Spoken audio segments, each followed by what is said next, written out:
Hi friends, welcome to my YouTube channel Urimaikural. இன்றைக்கி நம்ம எதை பற்றின வீடியோ பார்க்க இருக்கோன்னா, யூனிக் எக்ஸ்போர்ட் பற்றி ரொம்ப நாள் ஆச்சு அப்டேட் போட்டு. நாளைக்கு மிஸ்டர் ஈரோடு பழனியப்பன் அவங்க வந்து மீட்டிங் போகிறதா சொல்லியிருக்காங்க. ஆல்ரெடி வீடியோ போட்டிருக்காங்க.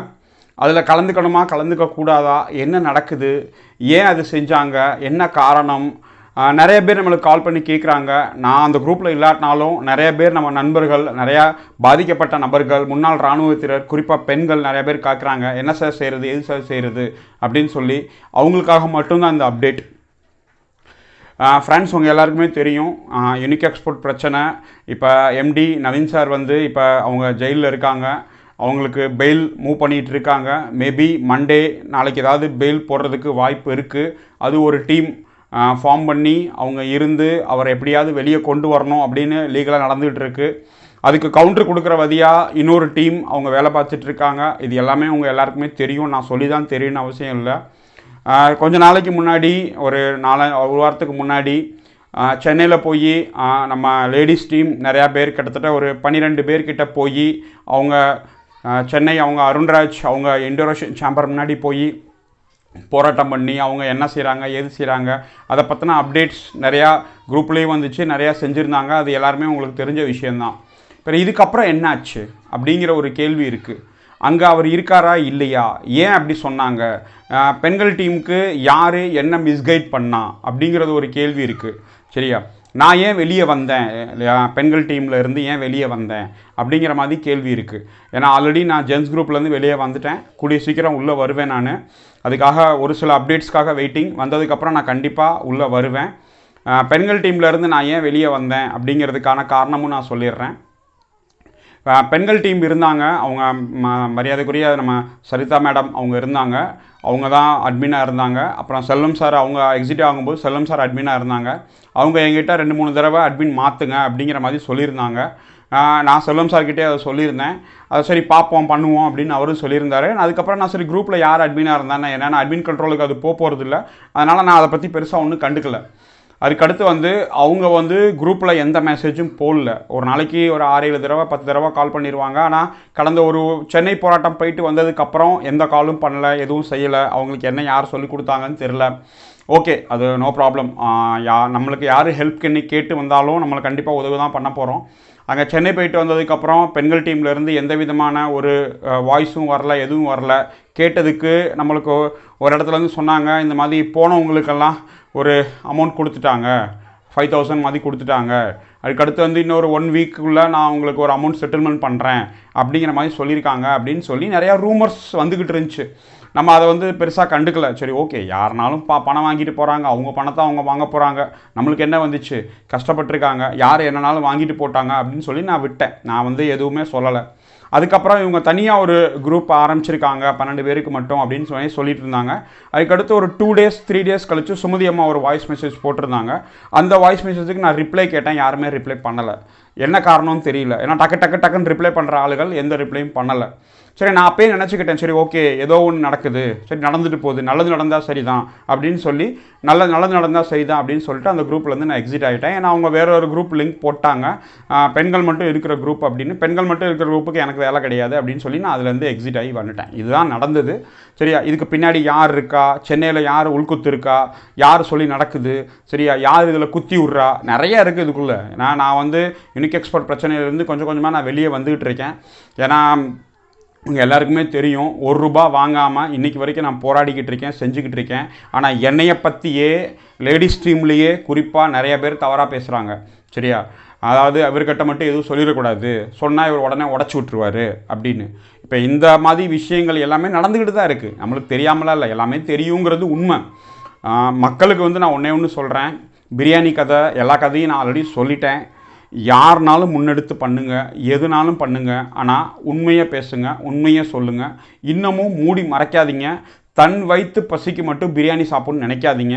உங்களுக்கு பின்னாடியும் உங்களை நம்பி நீங்கள் நல்லது செய்வீங்க நம்பி உங்களுக்கு பின்னாடி நிறைய பேர் வராங்க, அவங்களுக்கும் ஒரு வாய் ஊட்டணும்னு நினைங்க. இதுதான் இங்கே உள்ள பிரச்சனைங்க. இப்போ லீடர்ஸ் நிறைய பேரை நம்ம ஈரோடு பழனியப்பன் அவங்க வந்து கூப்பிட்ருக்காங்க.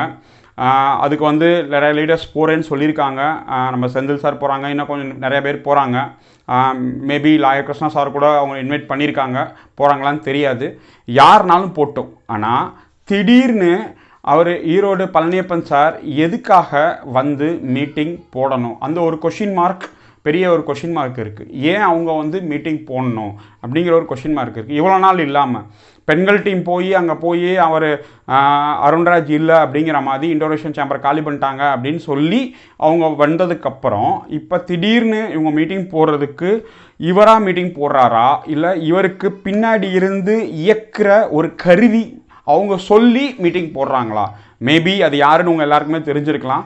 ஏன் இவர் மீட்டிங் போடணும் இப்போ திடீர்னு? இவ்வளோ நாள் என்ன சொல்லிட்டு இருந்தாங்கன்னா, அவங்க வந்து அந்த பணத்தை, வெஞ்சர் கேபிட்டல் அமௌண்ட்டை வந்து EOWல ஹேண்ட் ஓவர் பண்ணிடணும் அப்படின்னு இது நாள் வரைக்கும் சொன்னாங்க. ஆனால் லாஸ்ட் வீடியோவில் பாதிக்கப்பட்ட மக்களுக்கு கொடுத்துருவோம் அப்படின்னு சொன்னாங்க. இதைத்தான் நாங்கள் கடந்த ஒரு வருஷமாக சொல்லிக்கிட்டு இருந்தோம். இப்போயாவது நம்ம பழனியப்பன் சாபுக்கு வந்து மக்களுக்கு வந்து பாதிக்கப்பட்ட மக்களுக்கு பணம் வந்து சேரணும் அப்படின்னு நினச்சி அவங்க செய்கிறாங்க. இதே மாதிரி செந்தில் சார் இப்போ போகிறேன்னு சொன்னாங்க, அவங்கள்ட்டையும் நான் பேசினேன். அப்போ அவங்களும் போகிறேன் அப்படிங்கிற மாதிரி தான் சொல்லியிருக்காங்க.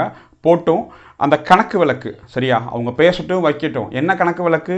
வெஞ்சர் கேபிட்டல் எவ்வளவு கொடுக்கப்பட்டது, எவ்வளவு வாங்கப்பட்டது, எந்தெந்த அக்கௌண்ட்டில் கொடுத்துருக்காங்க.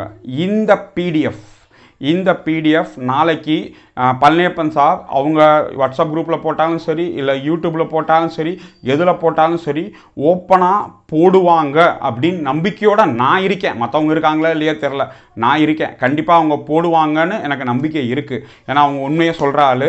அவங்கக்கிட்ட அந்த கணக்கு வழக்கு வந்துருச்சு அப்படிங்கிற தகவல் நம்மளுக்கு வந்துருச்சு. அதனால் அந்த கணக்கு வழக்கு யார் யார், எந்தெந்த லீடர்ஸ், எந்தெந்த தேதியில் எவ்வளோ அமௌண்ட் எந்தெந்த அக்கௌண்ட்டில் வாங்கியிருக்காங்க, பை ஹேண்டாக எவ்வளோ வாங்கியிருக்காங்க, இதுக்கப்புறம் யார் யார் இப்போ மிரட்டிக்கிட்டு இருக்காங்க, உருட்டிக்கிட்டு இருக்காங்க, எனக்கு கொடு உனக்கு கொடுன்னு ₹1 போடாமல், ₹1 அவங்க அக்கௌண்ட்லேருந்து வராமல், நீலமேகம் சாபோட அந்த லம்சம் அமௌண்ட் இருக்குது, உங்களுக்கு தெரியும் பெரிய அமௌண்ட் வெஞ்சர் கேபிட்டலில் நம்ம நீலமேகம் சாபோட அமௌண்ட். அவங்க அமௌண்ட்டை வாங்குறதுக்கு இல்லை ஒரு வகையான கைப்பற்றுறதுக்கு நிறைய பேர் வேலை பார்த்துட்டு இருக்காங்க. அது யார் யாருன்னு நான் சொல்லி தான் உங்களுக்கு தேவை கிடையாது. அது எல்லா டீமும் பண்ணிட்டு தான் இருக்காங்க. சரியா, எனக்கு தான் வேணும் அப்படின்னு சொல்லி. சரியா, யாருனாலும் வாங்கிக்கோங்க. ஆனால் குறைஞ்சபட்சம் பாதிக்கப்பட்டவங்க, நேரடியாக நீலமேகம் ஷாப்புக்கு கீழே போட்டு ₹1 கூட வாங்காமல் இருக்கவங்க, இல்லை அவங்க டைரக்ட் லைனில் வந்து நிறைய பேர் பணம் ₹1 வாங்காமல் இருக்காங்க, அவங்களுக்கு கொடுங்க. யூனிக் எக்ஸ்போர்ட்டால் ரொம்ப கஷ்டத்தில் இருக்கிற ரொம்ப பேர் நம்ம எல்லாருக்குமே தெரியும். அவங்க எல்லாருக்கும் கொண்டு போய் கொடுங்க. இதுதான் நான் இந்த வீடியோ மூலமாக கேட்டுக்கிறேன். செந்தில் சார், உங்ககிட்ட நிறையா ஆதாரங்கள் இருக்குது, நிறையா இருக்குது, அது எனக்கும் தெரியும். நான் இந்த PDF உங்கள்கிட்ட கேட்டிருக்கேன். இதுக்கப்புறம் நான் அந்த DRDOவில் அதில் நான் அந்த ஆதாரங்களும் நான் கேட்டிருக்கேன். நீங்கள் தருவீங்கன்னு நான் நினைக்கிறேன். ஏன்னா நிறைய பேர் ஆதாரங்களை வச்சுக்கிட்டு தரமாட்டேன்றாங்க. அதை பற்றி உங்களுக்கு தெரியும். நீங்களாவது தருவீங்க. மக்கள், அதாவது சார் ஏன் யூடியூப்பில் போடணுன்னு தான் அவசியம் இல்லை. நீங்கள் வந்து குரூப்பில் போடுங்க, உண்மையை சொல்லுங்கள். உண்மை தான் என்றைக்குமே ஜெயிக்கும். நீங்கள் மறைச்சு வச்சிங்கனாலும் உண்மை என்றைக்குனாலும் வெளியே வந்து தான் ஆகும்.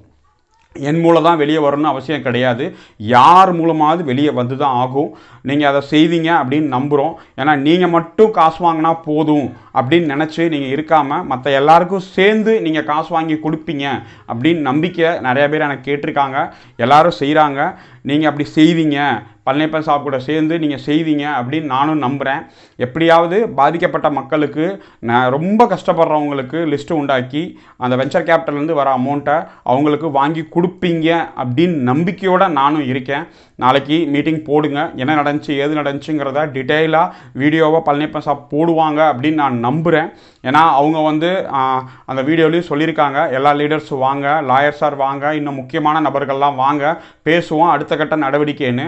அவர் சும்மா சொல்லியிருக்க மாட்டார். அவருக்கு பின்னாடி இயக்கிற வேறு யாராவது PA வேறு யாராவது கண்டிப்பாக இன்ஸ்ட்ரக்ஷன்ஸ் கொடுத்துருக்காங்கங்கிறது சாலிட் நமக்கு வந்திருக்க இன்புட்டு. அதனால் கண்டிப்பாக நடக்கும். ஆனால் இந்த மீட்டிங் கண்டிப்பாக நடக்கும். ஆனால் இதுக்கான சொல்யூஷன்ஸ், அதாவது பாதிக்கப்பட்ட மக்களுக்கு அக்கௌண்ட்டில் காசு வந்தால் அதை விட பெரிய சந்தோஷம் எனக்கு வேறு எதுவுமே கிடையாது. யாருனாலும் காசு வாங்கிக்கோங்க. யார் 5 லட்சம் கொடுத்தாலும் வாங்கிக்கோங்க, 5000 கொடுத்தாலும் வாங்கிக்கோங்க. நீங்கள் பாதிக்கப்பட்டிருக்கீங்க, நீங்கள் காசு வாங்குறீங்க. ஆனால் அது எனக்கு தெரியக்கூடாது, மாணிக்கத்துக்கு மட்டும் தெரியாமல் பார்த்துக்கோங்க அப்படின்னு நீங்கள் நினச்சிங்கன்னா, எனக்கு தான் யார் உங்களுக்கு போட்டு விட்டாங்களோ அவங்க எனக்கும் சொல்லிடுவாங்க. அது ஏன் இன்னும் உங்களுக்கு புரிய மாட்டேங்குதுன்னு தெரில. நிறையா பேர் நிறைய கேம் பிளான், நிறைய ஒருத்தரை குத்தி விடுறது, ஒருத்தரை தூண்டி விடுறது, ஒருத்தரை அமைதியாக்குறது, இவர் அப்படி இவர் இப்படியே இருந்துக்கிட்டு இருந்தீங்கன்னா சரியா, இது அந்த நண்டு கதை தான் வரும். எந்த நண்டு வெளியே வரல? தமிழ்நாட்டு நண்டு ஏன் வரல? காலை பிடிச்சி இழுத்து அந்த நண்டு வெளியே வராது. இதுதான் நடந்துக்கிட்டு இருக்குது. நான் இந்த வெளியே வந்ததுலேருந்து யார்கிட்டையும் அந்த அளவுக்கு பேசுகிறதில்ல, கொள்றதில்ல. என்னைய நம்பி ஒரு 25-30 பேர் இருக்காங்க. தனிப்பட்ட முறையில் நிறைய பேர் கால் பண்ணுறாங்க. ஈவன் லீடர்ஸ் முதற்கொண்டு அவங்க எங்கிட்ட நடக்கிறது எல்லாத்தையும் சொல்கிறாங்க. ஏன்னா இப்போ பெங்களூரில் போய் அங்கே இருக்க பெரிய லீடர் முத்துச்செல்வத்தில் பார்த்து பேசுனதும் தெரியும். இன்னும் நிறைய பேர் நிறைய விஷயங்கள் லீடர்ஸை தனிப்பட்ட முறையில் அவரை பார்த்து பேசிகிட்டு இருக்காங்க. ஆனால் கூடிய சீக்கிரம் முத்துச்செல்வம் அவங்கள அரெஸ்ட் பண்ணணும் அப்படின்னு சொல்லி தமிழக காவல்துறையிட்ட கேட்டுக்கிறேன். ஏன்னா அவங்க ரொம்ப நாள் ஆச்சு அரெஸ்ட் பண்ணலை. அரெஸ்ட் பண்ணால் மட்டும்தான் A2 அக்யூஸ் மூலமாக இந்த யூனிக் எக்ஸ்போர்ட் பிரச்சனைக்கு ஒரு சார்ஜ் ஷீட் ஃபைல் ஆகும். கண்டிப்பாக EOWவில் இருக்க இன்றைக்கி வந்திருக்க டிஎஸ்பி சாராக இருக்கட்டும், அங்கே இருக்க அதிகாரியாக இருக்கட்டும், கண்டிப்பாக அவங்க முயற்சி எடுத்துக்கிட்டு இருக்காங்கங்கிறத நம்மளுக்கு வந்துருச்சு. கண்டிப்பாக அரெஸ்ட் ஆவாங்க. இன்றைக்கி அரெஸ்ட் ஆகலான்னா இன்னொரு 1 மாதம் கழிச்சு அரெஸ்ட் ஆவாங்க. எங்கேயும் போக முடியாது. தப்பு பண்ணியிருக்காங்க, கண்டிப்பாக தண்டனை இருக்குது. அதனால் ப்ளீஸ் மக்கள்லாம் நீங்கள் ஒன்று தான் செய்யணும், ஒற்றுமையாக இருங்க. உங்கள் பணத்துக்கு நீங்கள் போராடுங்க, புகாரை கொண்டு போய் கொடுங்க. சரியா? ஃபர்தராக நாளைக்கு மீட்டிங் முடிஞ்சதுக்கப்புறம் நம்ம பழனியப்பன் சாப் கண்டிப்பாக வீடியோ போடுவாங்க வித் எவிடன்ஸோட, வித் உண்மைத்தன்மையோட. எதுக்காக இந்த மீட்டிங் வச்சாங்க, ஏன் வச்சாங்க, யார் யார் கலந்துக்கிட்டாங்க, என்ன அதில் முடிவு எடுத்திருக்காங்க, யார் யாருக்கு என்னென்ன செய்ய போகிறாங்க, எப்படி பணம் வரப்போகுது, இது வரைக்கும் எவ்வளோ பணம் வந்திருக்கு, யார் யாரெல்லாம் வாங்கியிருக்காங்க, எப்படிலாம் சொல்லி வாங்கியிருக்காங்க, எந்தெந்த அக்கௌண்ட்டுக்கு வாங்கியிருக்காங்க, இன்னமும் எவ்வளோ பணம் வரணும், இந்த கணக்கு வழக்கு மக்கள் பார்வைக்கு வைப்பாங்க அப்படின்னு நம்பிக்கை எனக்கு இருக்குது. கண்டிப்பாக பழனியப்பன் சாப் பண்ணுவாங்க, அங்கே போயிருக்க டீம் பண்ணுவாங்க அப்படின்னு நான் நம்புகிறேன். தேங்க்யூ வெரி மச் வாட்சிங் திஸ் வீடியோ.